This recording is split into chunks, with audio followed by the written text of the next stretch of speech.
Los especialistas de la compañía consultora estadounidense Eurasia Group compilaron una lista de los retos globales a los que se enfrentará el mundo en el 2021. Entre ellos figura el cambio climático, la división política en Estados Unidos y los problemas sociales en América Latina. El primer desafío, según los expertos, es el hecho de que el presidente electo de Estados Unidos, Joe Biden, tendrá que gobernar un país donde aproximadamente la mitad de la población lo consideraría un presidente ilegítimo. El país norteamericano se enfrenta a grandes desafíos, como el desempleo, la falta de oportunidades económicas, las dudas acerca de la efectividad política, e incluso la edad del mandatario electo, así como del futuro del Partido Republicano, y la legitimidad del modelo político estadounidense. La solidez de la política exterior e interna de Estados Unidos se pondrá a prueba en el 2021, afirman los analistas. El segundo problema a enfrentar son los efectos de la pandemia de coronavirus, como las grandes deudas públicas, los despidos masivos y la desconfianza hacia las autoridades. Además, en su informe los expertos sugieren que la implementación de vacunas aumentará la brecha entre ricos y pobres. El tercer problema en la lista es la lucha contra el cambio climático, ya que la cooperación global en este ámbito podría dar paso a la competencia, opinan los especialistas. Los esfuerzos de Estados Unidos para reclutar aliados, la diplomacia de las vacunas y la competencia en la tecnología climática, complicarán aún más las relaciones entre el país norteamericano y China y aumentarán las tensiones entre ambos estados. Además, como otros riesgos clave del 2021, los expertos mencionan los posibles conflictos en el ciberespacio, los problemas en la economía de Turquía y el debilitamiento de las economías de Oriente Medio debido a los bajos precios del petróleo. La salida del líder más importante de Europa, el canciller Angela Merkel, también supone un gran problema, en este caso para la Unión Europea. En el estudio se destaca también la complicada situación en América Latina provocada por la pandemia. A medida que salgan de la pandemia, los países de la región se enfrentarán a problemas políticos, sociales y económicos más agudos a los de crisis. Las vacunas no estarán disponibles en general hasta el segundo semestre del 2021. Además, los países latinoamericanos no estarán en condiciones de hacer frente a otra ola de coronavirus antes de la fecha mencionada, afirman los expertos de Eurasia Group. En 5 países de la región se celebrarán elecciones: las legislativas en Argentina y México y las presidenciales en Ecuador, Perú y Chile. Todos ellos han experimentado un deterioro fiscal significativo debido al aumento de gastos para mitigar los efectos económicos de la pandemia. Dado el aumento de la pobreza, la creciente desigualdad y el alto nivel de desempleo, los dirigentes débiles no estarán dispuestos a tomar decisiones políticamente costosas, como hacer recortes sociales. Las elecciones incentivarán a las autoridades legislativas a impulsar políticas que presionen más el presupuesto de sus países. En Argentina el presidente Alberto Fernández saldrá debilitado de las elecciones legislativas, dada la grave situación económica, lo que reducirá más su capacidad de imponer ajustes fiscales y adoptar medidas para reducir la inflación. En México la popularidad del presidente Andrés Manuel López Obrador seguirá siendo alta, y su partido gobernante, Morena, Movimiento Regeneración Nacional, mantendrá la mayoría en la Cámara Baja, lo que le permitirá mantener el control sobre la agenda política, lo cual socavará el entorno empresarial, afirman en Eurasia Group. Los altos niveles de descontento social abrirán la puerta a los candidatos populistas, sobre todo en los países donde se celebrarán las elecciones presidenciales.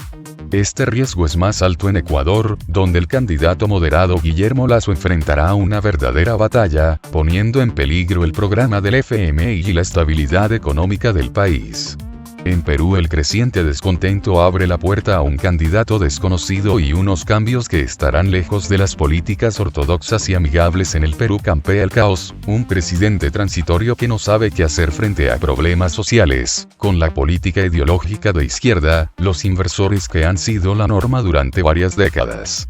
En Chile el ciclo electoral coincide con la reforma constitucional en el contexto de un descontento generalizado, con más protestas. Un candidato de izquierda que amenace con cambiar la dirección política actual podría tener éxito. Oriente Medio es el perdedor indiscutible en la crisis del coronavirus, pero América Latina ocupa un sólido segundo puesto, concluyen los expertos de Eurasia Group. Muy diferente. Así ha sido el año 2020 para China, Estados Unidos y la Unión Europea. Con realidades muy dispares, el gigante asiático cerró el año con un acuerdo comercial en la región Asia-Pacífico que hunde un poco más al país norteamericano que acabó el curso con un escándalo electoral. Mientras, el bloque comunitario demostró que no está tan unido. A diferencia de casi el resto del mundo, el año 2020, aunque fuera en sus postrimerías, empezó a teñirse de positivo para el gigante asiático, según el doctor en Historia y doctor en Derecho José Luis Orella. Al indicar que China fue el primer país que sufrió el COVID-19, incide que ha salido bastante fortalecido, mientras todos los demás países están en una situación de retroceso económico. Para ellos China es un fortalecimiento de su posición a nivel económico. Acaban de firmar la creación del mayor espacio de libre comercio en el Pacífico con la ASEAN, el bloque de 10 países del sudeste asiático en el cual han integrado nada menos que a Japón, Corea del Sur, Australia, Nueva Zelanda, y en el que no está Estados Unidos, apunta el también profesor de la Universidad CEU San Pablo. Añade que en este momento China se vislumbra a sí misma como una de las grandes potencias motores de la economía del Pacífico. Y eso compatible con la nueva ruta de la seda en dirección al mercado europeo o con el creciente protagonismo que tiene en el continente africano, así que por tanto estamos asistiendo al nacimiento de una gran potencia donde el momento actual del COVID-19 está favoreciendo esa mayor visualización de un liderazgo que se estaba construyendo desde el pasado, que lo estamos viendo ya en el presente, y que puede vislumbrarse en 2021 como una de las potencias fuertes que se están consolidando. El año 2020 nos ha situado en el final del mandato único pero muy significativo de Trump por su personalidad, por un gobierno muy personalizado en el cual ha intentado una especie de cuadratura del círculo, señala el doctor Orella. Por una parte, un intento de retrotraer la presencia estadounidense, para ese reconocimiento de Israel y respaldar un nuevo orden internacional, explica el profesor. El experto indica que el futuro presidente, Joe Biden, se va a encontrar con unas circunstancias muy diversas y tendrá que ver cómo se las arregla, cómo puede volver al camino anterior que es por lo que ha recibido el apoyo de Obama, o cómo puede mantener esos caminos que Trump le está marcando antes de su salida para que sea ya muy difícil cambiar o variar esa política internacional. Esencialmente lo primero que hemos descubierto en 2020 es que la UE no está tan unida como parece, y desde luego que los países que la integran mantienen todavía unos protagonismos nacionales muy fuertes y con grandes contradicciones. Es decir, tenemos a un gran gigante que nunca ejerce de gigante debido a esa ausencia de uniformidad en su política internacional y en otros aspectos. Siempre ha sido un club económico, y cuando lo intenta ser político, choca con todas esas variantes, expresa Orella respecto al bloque comunitario.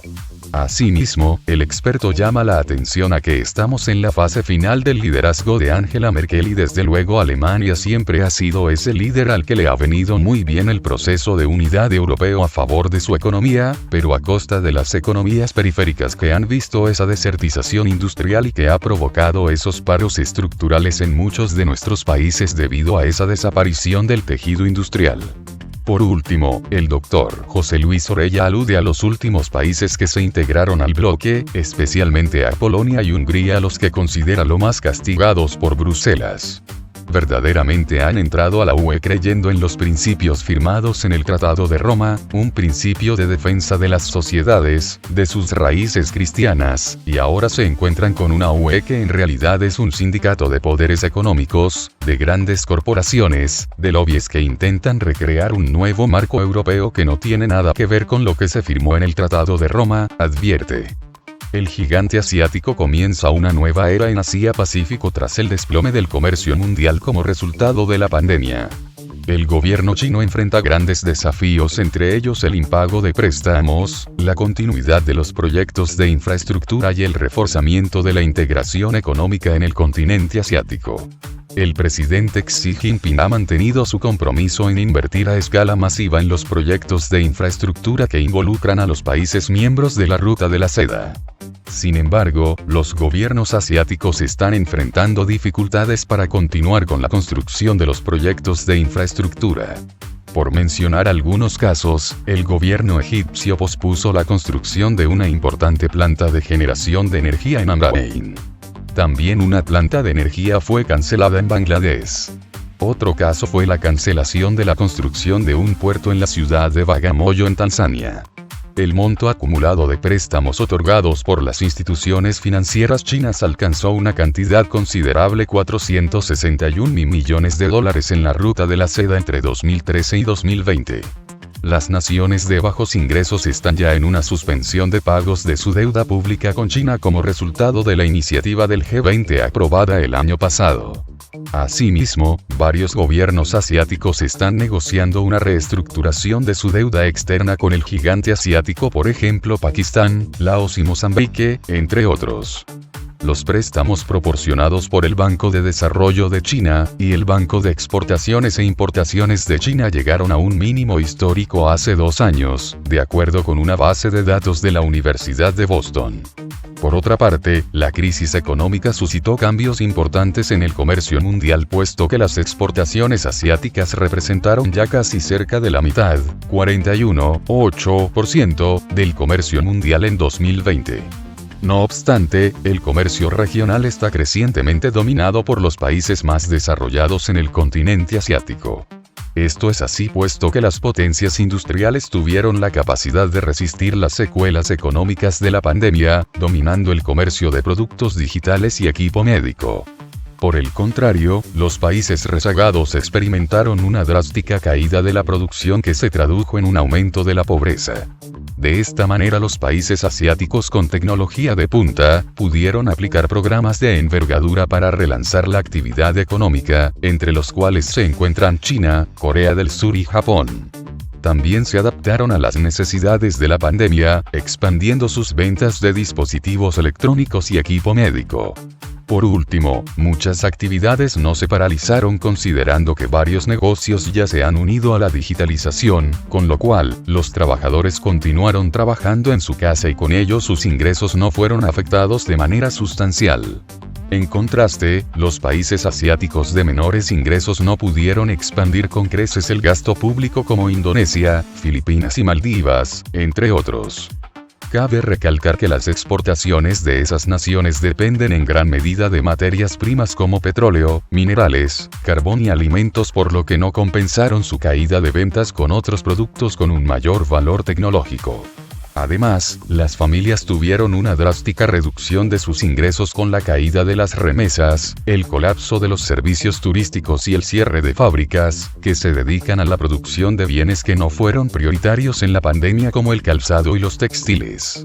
Por último, el nivel salarial promedio en varias naciones se ubica en alrededor de $1 por hora. Si el gobierno chino pretende impulsar una iniciativa de integración económica que tenga como objetivo eliminar las disparidades de ingresos en el continente asiático, es vital crear un fondo regional que se encargue de apuntalar el desarrollo tecnológico en los países más rezagados. De lo contrario, el progreso económico se concentrará en un pequeño grupo de naciones, manteniendo los niveles de pobreza y desigualdad en el resto de los países asiáticos. El desarrollo tecnológico de los países rezagados es crucial para crear una clase media importante que continúe impulsando las transacciones comerciales a nivel regional, con lo cual, apoyará la inversión y generación de empleos. En este sentido, el gobierno chino tomó una decisión correcta en empezar a brindar asistencia económica y técnica a los países de menores ingresos que fueron más afectados por el coronavirus en el continente asiático. Entre esas acciones, se encuentran la donación de equipo médico como cubrebocas, alcohol y ventiladores, el envío de alimentos de primera necesidad, y el traslado de médicos chinos a las naciones afectadas para atender a las personas contagiadas. Con esa asistencia, las personas han recibido atención médica en donde no se contaba con el personal médico ni la infraestructura para erradicar la pandemia. También el otorgamiento de una vacuna en proporciones importantes el próximo año es una buena noticia. Asimismo, el presidente Xi Jinping reafirmó su compromiso en crear el Fondo de Respuesta de la ASEAN para el COVID-19, que proporcionará financiamiento para la adquisición de equipo médico e investigación en virología e inmunología. También apoyó la iniciativa de formar una reserva regional de equipos médicos para emergencias sanitarias, aparte de implementar una capacitación profesional del personal médico en los países miembros de la Ruta de la Seda.